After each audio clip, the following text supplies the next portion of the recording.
నేను ఒక్క పూట తిండికే లేని పేద కుటుంబంలో పుట్టాను. ఆకలితో ఉండి పక్కింట్లో అన్నం వండుతున్న వాసన వస్తూ ఉంటే అది పీల్చుకుని కడుపు నింపుకునేవాణ్ణి. ఎవరైనా ఒక్క పూట అన్నం పెడతారా అని ఒక్కొక్క గుమ్మ ముందు వెళ్లి నిలబడేవాణ్ణి. ఎవరూ అన్నం పెట్టలేదు. పెళ్లి బంతిలోనైనా అన్నం పెడతారని వెళ్లి కూర్చునేవాణ్ణి. కానీ అక్కడ కూడా అన్నం పెట్టలేదు.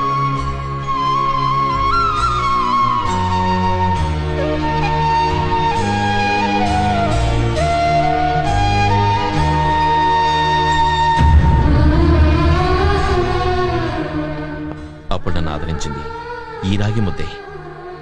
ఆ రోజే తెలుసుకున్నాను నాలాంటి పేదవాడికి ఇదే శాశ్వతమని. నువ్వన్నట్టు బంగారు పళ్ళెంలో పంచభక్ష ప్రమాణాలు తినచ్చు, కానీ అదంతా డబ్బున్నంత వరకే. అందుకే డబ్బు ఉన్నా లేకపోయినా ఎప్పుడూ ఒకేలా ఉండాలని నిర్ణయించుకున్నాను.